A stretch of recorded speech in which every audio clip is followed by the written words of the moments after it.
Hello बच्चों, Harnam classes में आप सभी का स्वागत है। जैसा कि हम सभी लोग जानते हैं कि क्लास 10th के पेपर बस शुरू ही होने वाले हैं। बहुत कम समय बचा है, 2 महीने मुश्किल से।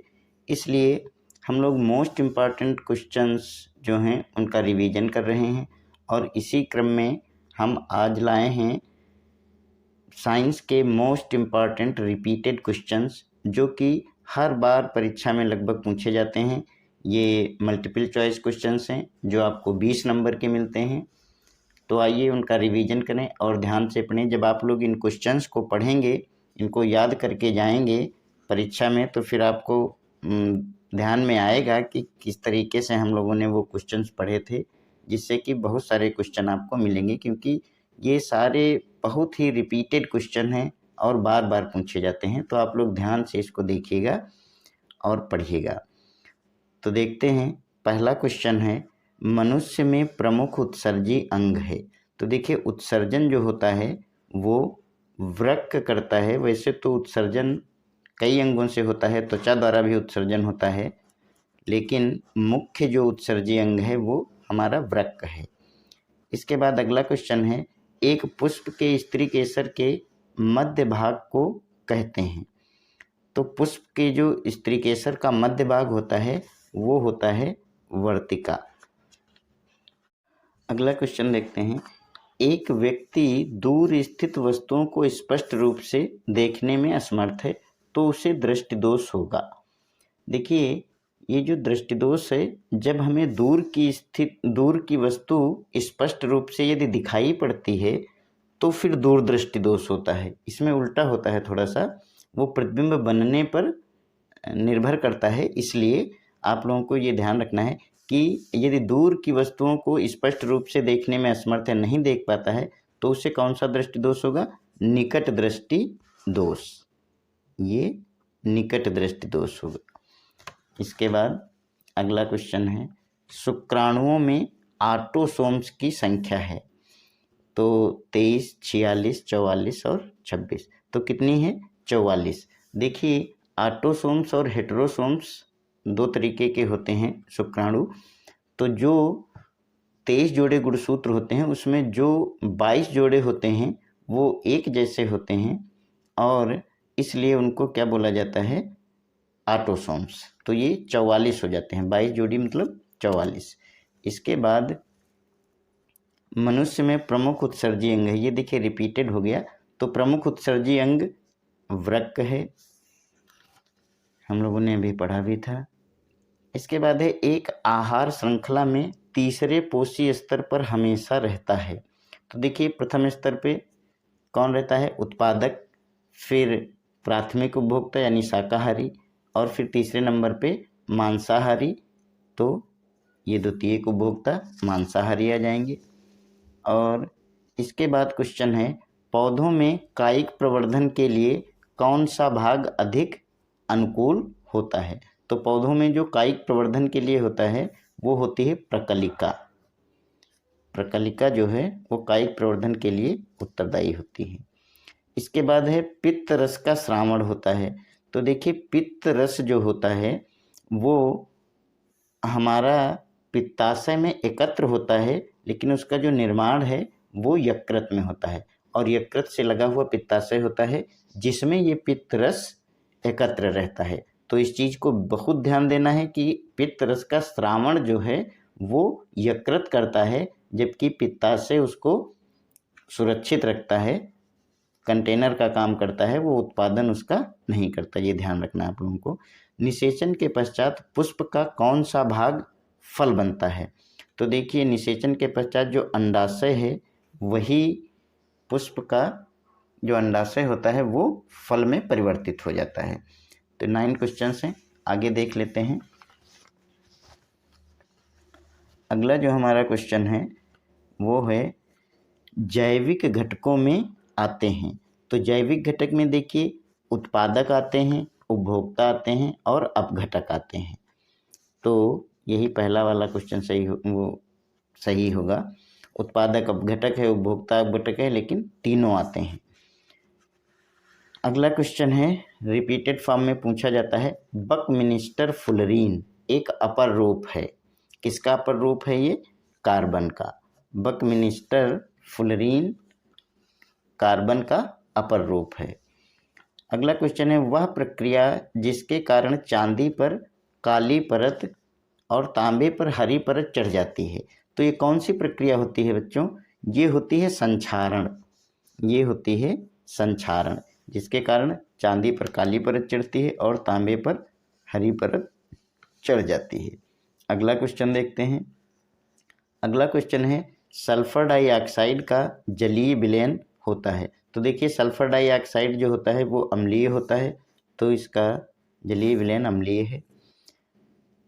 अगला क्वेश्चन जो है, शुद्ध जल का पीएच मान होता है। ये तो आप लोगों को खैर मालूम होगा, शुद्ध जल का पीएच मान 7 होता है, क्योंकि शुद्ध जल जो होता है वो उदासीन होता है, ना ही अम्लीय होता है और ना ही क्षारीय होता है।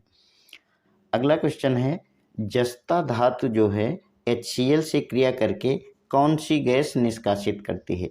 तो जब Zn HCl से मिलता है तो ZnCl बन जाता है और हाइड्रोजन जो है वो विस्थापित हो जाता है, अलग हो जाता है, निकल जाता है। फिर अगला क्वेश्चन है, मैट। मैट में मुख्यतः होता है, कौन सा होता है? C2S और FeS, ये दोनों होते हैं। अगला प्रश्न है, लेड नाइट्रेट का रासायनिक सूत्र है। लेड नाइट्रेट का रासायनिक सूत्र है PbNO3 का होल ट्वाइस। तो देखिए ये सब क्वेश्चंस जो हैं ये आप लोग रट लीजिए, नोट कर लीजिए, किसी भी तरीके से इनको आप तैयार कर लीजिए, क्योंकि परीक्षा के लिए बहुत ही इम्पॉर्टेंट क्वेश्चन है। आप लोग देखिएगा पेपर में रिपीटेड फॉर्म में हर वर्ष जो है इसी से आते हैं। आगे हम लोग देखेंगे, अम्ल से हाइड्रोजन हटाने वाला धातु है। तो अम्ल से जो हाइड्रोजन को विस्थापित करता है वो कौन है? जिंक होता है, तो जिंक हो गया Zn। अगला क्वेश्चन है, H2SO4 के जलीय विलयन का pH मान है। तो देखिए H2SO4 का जलीय विलयन जो होता है उसका मान होता है 7 से कम। अगला क्वेश्चन है, एल्युमिनियम की सतह पर ऑक्सीजन की परत कहलाती है। तो एल्युमिनियम की सतह पर जब ऑक्सीजन की परत चढ़ती है तो उसको क्या बोलते हैं? एनोडिंग। चुंबकीय क्षेत्र का मात्रक है। तो चुंबकीय क्षेत्र का जो SI मात्रक है वो क्या है? वेबर। और इसको जो है वेबर को टेस्ला भी कहते हैं। कभी अगर आ जाए तो टेस्ला अगर दिया हो, विकल्प में वेबर ना दिया हो तो आप टेस्ला भी लगा सकते हैं। अगला क्वेश्चन है, एक विद्युत धारावाही चालक के कारण उत्पन्न चुंबकीय क्षेत्र की दिशा ज्ञात करने के लिए कौन सा नियम है? तो देखिए विद्युत धारावाही चालक के कारण उत्पन्न जो चुंबकीय क्षेत्र की दिशा हम ज्ञात करते हैं वो दाहिने हाथ के अंगूठे का नियम है। आप लोग पढ़ चुके हैं, हमने पढ़ाया भी है इसको। आगे देख लीजिए, अगला क्वेश्चन है, किसी वस्तु का अवतल दर्पण द्वारा बना प्रतिबिंब आभासी सीधा तथा वस्तु से बड़ा बनता है। वस्तु स्थित कहाँ होगी? तो देखिए आभासी सीधा और वस्तु से बड़ा तो ये तभी बनेगा जब वस्तु जो है दर्पण के ध्रुव और मुख्य फोकस के बीच में होगी, तभी ये जो है वस्तु से बड़ा और आभासी सीधा प्रतिबिंब बनेगा। देखिए ये वैसे सारी चीज़ें जो है विस्तृत रूप में जब पढ़ते हैं हम तो हमें ध्यान रहती हैं, लेकिन अब समय कम है तो आप लोग इस तरीके से रिवीजन कर लीजिए ताकि अधिकतम सफलता आप लोगों को मिल सके। एक गतिमान आवेशित कण उत्पन्न करता है। तो जब आवेश जो है वो गतिमान होता है तो गतिमान आवेश चुंबकीय और विद्युतीय दोनों क्षेत्र उत्पन्न करता है। विद्युतीय क्षेत्र भी होता है और चुंबकीय क्षेत्र भी होता है। जबकि यदि आवेश यदि गतिमान नहीं है, स्थिर आवेश है, तो वो केवल जो है विद्युत क्षेत्र उत्पन्न करेगा। ये आप लोग ध्यान दीजिए। अगला प्रश्न है, खाना बनाते समय यदि बर्तन की तली बाहर से काली हो रही है तो इसका मतलब, देखिए ये तो घर से जुड़ा हुआ क्वेश्चन है, आप सभी लोग जानते होंगे। यदि बर्तन काला हो रहा है तो इसका मतलब है कि ईंधन का पूर्ण दहन नहीं हो रहा है, यानी ईंधन अच्छी तरीके से जल नहीं रहा है। तो ये इसका आंसर है। आगे देखते हैं क्वेश्चन। अगला क्वेश्चन है, दांत के इनामिल में जो कैल्शियम फास्फेट होता है इसकी प्रकृति होती है। देखिए दांतों का जो इनामिल होता है, इनामिल ये दांत की सबसे ऊपरी परत होती है और ये बहुत ही कठोर होती है। तो ये कैसा होता है? क्षारीय होता है। मानव नेत्र जिस भाग पर प्रतिबिंब बनाता है, तो देखिए मानव नेत्र पीछे की तरफ जहाँ पर प्रतिबिंब बनाता है, आप लोगों ने पढ़ा भी होगा, उसको क्या बोलते हैं? दृष्टिपटल। इसी तरीके से अगला है, पुरुष में गुणसूत्रों की संख्या होती है। देखिए गुणसूत्र तो 46 होते हैं, आप लोग जानते हैं, लेकिन यहाँ पे दे रखा है थोड़ा सा डिफरेंस, जैसे 44 प्लस XY। देखिए 44 ये ऑटोसोम्स आपके हो गए। इसके बाद जो 23वां जोड़ा है हेटेरोसोम्स होता है, वो पुरुषों में क्या होता है? XY। तो यही जो है लिंग निर्धारण का कार्य करता है। इसके बाद अगला क्वेश्चन है, अलैंगिक जनन मुकुलन द्वारा होता है। तो देखिए मुकुलन द्वारा किसमें होता है अलैंगिक जनन? ये होगा यीस्ट में। इसके बाद है, रक्त में ऑक्सीजन की कमी से RBCs में उत्पन्न रोग होता है। देखिए जब ब्लड में ऑक्सीजन की कमी हो जाती है, यानी कि हीमोग्लोबिन पर्याप्त मात्रा में जो है नहीं जा पाता है, ऑक्सीजन की कमी होती है, तो कौन सा रोग होता है? उसको बोलते हैं रक्ताल्पता, यानी एनीमिया। अगला क्वेश्चन है, स्वस्थ नेत्र के लिए स्पष्ट दृष्टि की न्यूनतम दूरी होती है। तो ये कितनी होती है? 25 सेंटीमीटर। बिल्कुल याद रखो, कई जगह पूछा जाता है। अगला प्रश्न है, पराग कणों का पराग कोश से वर्तिकाग्र पर पहुंचना क्या कहलाता है? तो देखिए ये परागण कहलाता है, और परागण की जो एक लाइन की परिभाषा है वो भी यही होती है कि परागण किसे कहते हैं। तो पराग कणों का पराग कोश से वर्तिकाग्र पर पहुंचना जो है वही परागण कहलाता है। अगला प्रश्न है, मुकुलन पाया जाता है। तो मुकुलन किस में पाया जाता है? हाइड्रा में। इसमें जो विकल्प दिए हैं उसी में से हमें देखना रहता है। तो ये किस में पाया जाएगा? हाइड्रा में। अगला क्वेश्चन है, जाइगोट में गुणसूत्रों की संख्या होती है। तो देखिए जाइगोट जो होता है वो द्विगुणित होता है, तो इसमें जो गुणसूत्रों की संख्या होती है वो 2x होती है। अगला क्वेश्चन है, जीन शब्द का प्रयोग सर्वप्रथम किया था, याद कर लीजिए, रट लीजिए, जोहानसन। एक वैज्ञानिक थे जोहानसन, जिन्होंने जीन शब्द का प्रयोग सबसे पहले किया था। इसके बाद हम लोग अगला क्वेश्चन देखते हैं। ये जितने भी क्वेश्चन हैं आप लोग एक बार देखिए, नोट कर लीजिए, रट लीजिए, याद कर लीजिए, बहुत ही इम्पॉर्टेंट क्वेश्चंस हैं। तो बच्चों अगला प्रश्न है, प्रतिरोध का मात्रक है। तो देखिए प्रतिरोध का मात्रक क्या है? ओम। प्रतिरोध का मात्रक ओम है, आप लोग जानते हैं। और इसका सिंबल क्या होता है? हम लोग इस तरीके से भी ओम बनाते हैं। जब भी न्यूमेरिकल्स लगाएंगे तो इस तरीके से बनाएंगे। हमारा जो एक वीडियो पड़ा है इम्पॉर्टेंट न्यूमेरिकल्स का, वो भी आप लोग ज़रूर देखिएगा। उसमें शायद 12 क्वेश्चन हमने बताए हैं, और उनको आप 1, 2, 3, 4 बार करके देख लीजिए, अपना रिवीजन कर लीजिए, क्योंकि वो इम्पॉर्टेंट क्वेश्चंस हैं। तो देख लेते हैं अगला क्वेश्चन, धारावाही वृत्ताकार कुंडली में फेरों की संख्या 7 गुना बढ़ाने पर कुंडली के केंद्र पर उत्पन्न चुंबकीय क्षेत्र क्या होगा? अपरिवर्तित रहेगा, n गुना बढ़ जाएगा, 4 गुना घटेगा, n² गुना बढ़ जाएगा। तो देखिए ये n गुना बढ़ जाएगा। जैसे 7 गुना बढ़ाएंगे तो जो भी n का मान यहाँ पे 7 है, तो जितने भी गुना बढ़ाएंगे फेरों की संख्या, उतना ही चुंबकीय क्षेत्र जो है वो बढ़ेगा। अगला क्वेश्चन है, किसी वस्तु का वास्तविक एवं बड़ा प्रतिबिंब बनाने के लिए उसे अवतल दर्पण की किस स्थिति में रखना होगा? तो देखिए किसी वस्तु का वास्तविक एवं बड़ा प्रतिबिंब बनाने के लिए अवतल दर्पण के जो है ध्रुव पर उसे रखना होगा।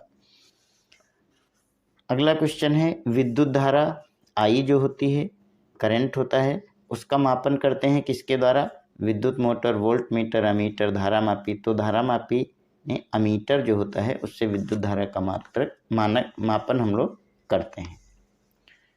अगला क्वेश्चन है, ये आप लोगों को पहले से ही पता होगा, लेकिन देख लीजिए। एक इलेक्ट्रॉन पर आवेश होता है, तो एक इलेक्ट्रॉन पर कितना आवेश होता है? 1.6 इंटू 10⁻⁻19 कूलाम, इतने कूलाम ये आवेश होता है इलेक्ट्रॉन पर। और प्रोटॉन पर भी इतना ही आवेश होता है, आपको बता दें। लेकिन जो इलेक्ट्रॉन पर आवेश होता है वो ऋणात्मक होता है और प्रोटॉन पर इतना ही आवेश धनात्मक होता है। अगला क्वेश्चन देखते हैं बच्चों। प्रत्येक 4 ओम प्रतिरोध वाले 4 चालक तारों को समांतर क्रम में जोड़ने पर तुल्य प्रतिरोध होगा। तो देखिए, जब प्रतिरोध को हम समांतर क्रम में जोड़ते हैं तो इसको थोड़ा सा समझ भी लीजिए। जैसे तुल्य प्रतिरोध जब समांतर क्रम में जोड़ते हैं तो उसका सूत्र क्या है? 1/R बराबर 1/R1 प्लस 1/R2, और इसी तरीके से जितने प्रतिरोध दिए हों 1/R3, और यहाँ पे जैसे 4 हैं तो 1/R4। अब इनको यदि हम 4 ओम है प्रत्येक का, तो कितना हो जाएगा? 1/4 प्लस 1/4 प्लस 1/4 प्लस 1/4, और इनका चारों का यदि हम लासा लेंगे तो कितना आएगा? 4 आएगा। ऊपर 1 प्लस 1 प्लस 1 प्लस 1 आता चला जाएगा, यानी कि 4/4, और ये 4 एक कम कट जाएगा, तो कितना प्रतिरोध आएगा? 1 ओम। तो ये हमारा विकल्प सही होगा। इस तरीके से हम लोग समांतर क्रम में प्रतिरोध निकालने के लिए प्रयोग करते हैं। और देख लीजिए, यदि हमें श्रेणी क्रम में दिया हुआ है तो हम तुल्य प्रतिरोध कैसे निकालेंगे? तुल्य प्रतिरोध R बराबर होता है R1 plus R2 plus R3। ये श्रेणी क्रम के लिए है। हालांकि यहाँ प्रश्न जो है समांतर क्रम में था, लेकिन मैंने कहा आपको समझा देता हूँ। अगला क्वेश्चन बच्चों देख लीजिए। अगला जो क्वेश्चन है वो है चुंबकीय क्षेत्र की तीव्रता का मात्रक है। तो देखिए, चुंबकीय क्षेत्र की तीव्रता का जो मात्रक है वो इनमें से क्या होगा? न्यूटन एम्पियर और मीटर इनवर्स लगाया हुआ है, तो यही है।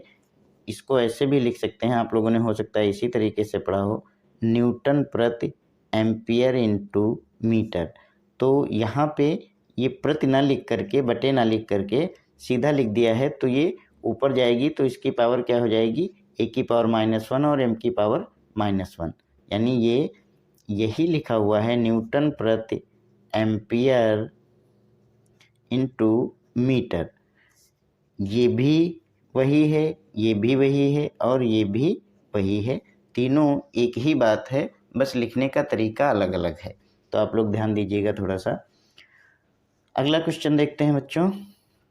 अगला क्वेश्चन है, न्यूनतम प्रतिरोध प्राप्त करने के लिए 4 विद्युत चालकों को जोड़ना होगा। देखिए, अभी हमने बताया था कि जब समांतर क्रम में जोड़ते हैं तो 1/R1 प्लस 1/R2 लिखते हैं, और जब श्रेणी क्रम में जोड़ेंगे तो सीधा R1 plus R2 plus R3। तो जब कम से कम प्रतिरोध प्राप्त करना है तो हमें समांतर क्रम में ही जोड़ना होगा। सभी को समांतर क्रम में हम जोड़ देंगे। श्रेणी क्रम में जोड़ेंगे तो अधिकतम प्रतिरोध हमें प्राप्त होगा।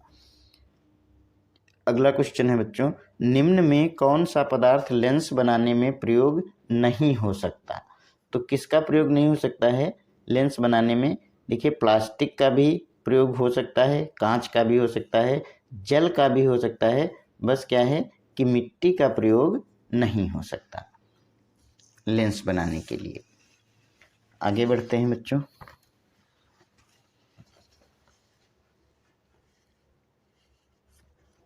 अगला क्वेश्चन है, एक असंतृप्त हाइड्रोकार्बन है। तो देखिए, एथेन, मेथेन, एथिल अल्कोहल और एथिलीन। तो एथिलीन जो है ये असंतृप्त है। देखिए, संतृप्त और असंतृप्त हाइड्रोकार्बन इम्पॉर्टेंट है, आप लोग ने पढ़ा होगा, और नहीं तो अभी भी समय है, पढ़ लीजिएगा। संतृप्त हाइड्रोकार्बन वे हाइड्रोकार्बन होते हैं जिनमें कार्बन अथवा हाइड्रोजन से एकल बंध द्वारा सभी जो है संतृप्त रहते हैं। कार्बन की जितनी भी संयोजकता है, कार्बन की 4 संयोजकता होती है, और कार्बन की चारों संयोजकताएं हाइड्रोजन के साथ सिंगल बॉन्ड से संतृप्त रहती हैं। जैसे एक उदाहरण भी आपको बता देते हैं, जैसे मीथेन दिया हुआ है, यहाँ पे देख लीजिए, जैसे ये मीथेन दिया हुआ है तो मीथेन का सूत्र क्या होता है CH4, और इसका जो स्ट्रक्चर बनता है वो कैसे, कार्बन की 4 संयोजकता होती हैं, इस तरीके से हम उनको दर्शाते हैं, और हाइड्रोजन की 1 संयोजकता होती है,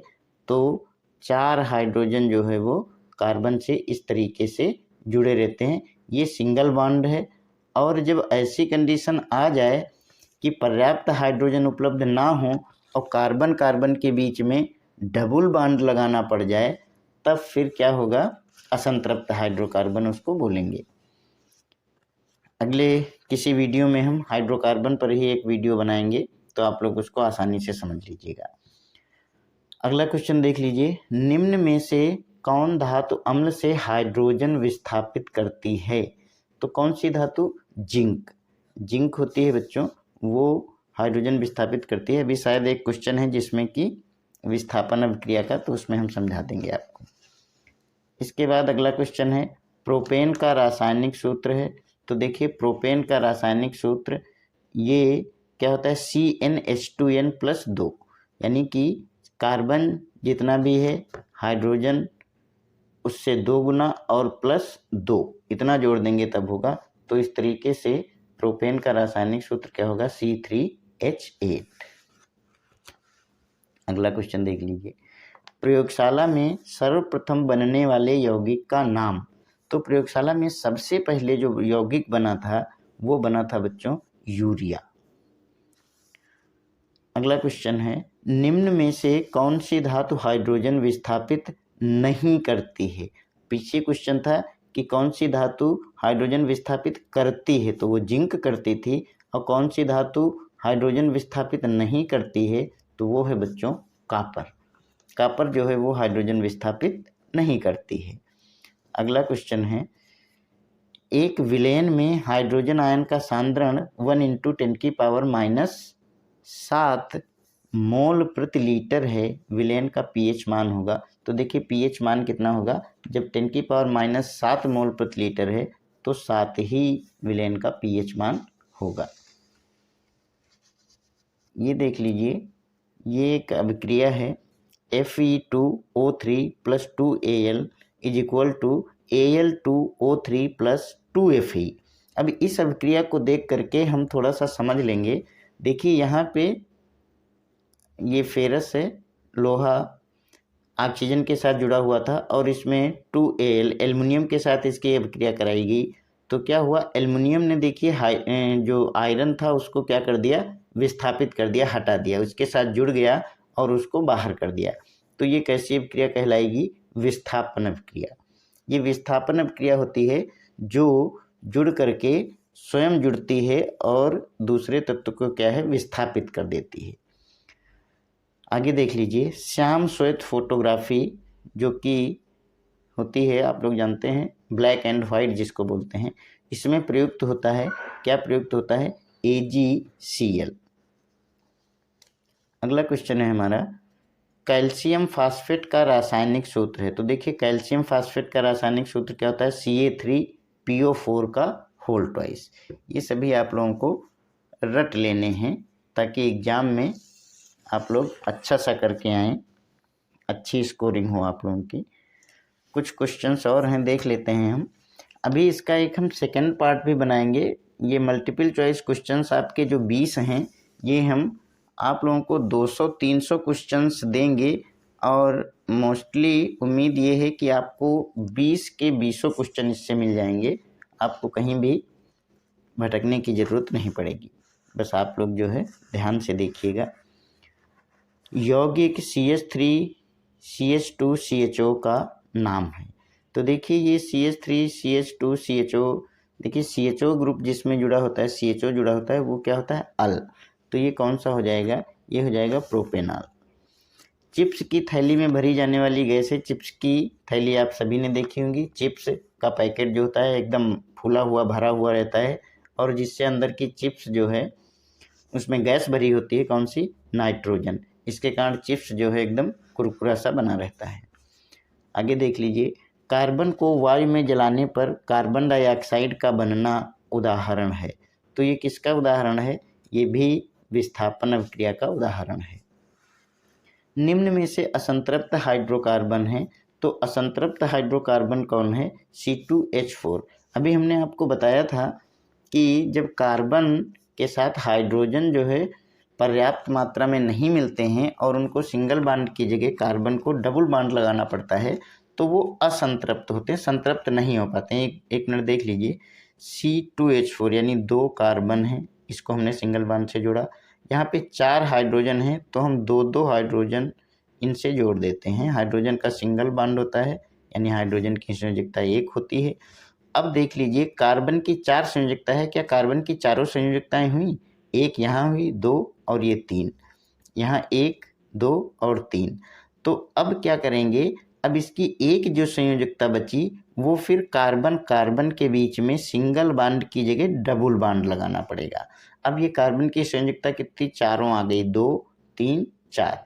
अब यहाँ पर यदि 1-2 हाइड्रोजन और होते तो वो सिंगल बॉन्ड से जुड़ जाते, तो ये कैसा हो जाता?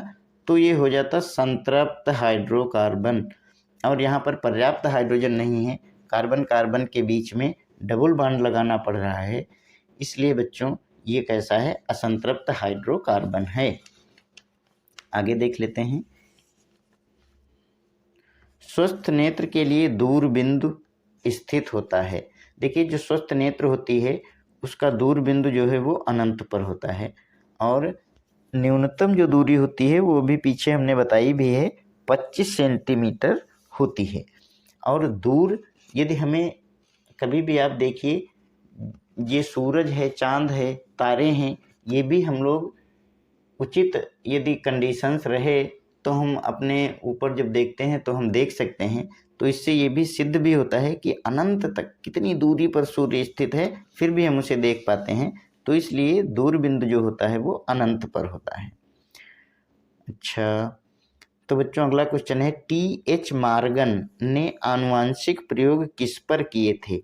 तो TH मार्गन ने जो आनुवंशिक प्रयोग किए थे वो इन्होंने फल मक्खी पर किया था। फल मक्खी होती है जो फलों में जो है अटैक करती है और उसमें छेद जैसा हो जाता है, फिर अंदर कीड़े पड़ जाते हैं, वही फल मक्खी। अच्छा, अगला क्वेश्चन है कि पुष्प के कितने भाग होते हैं? देखिए, पुष्प के तो 4 भाग होते हैं, सभी लोग जानते हो आप लोग। अगला क्वेश्चन है, मनुष्य के मस्तिष्क का कौन सा भाग सबसे अधिक विकसित होता है?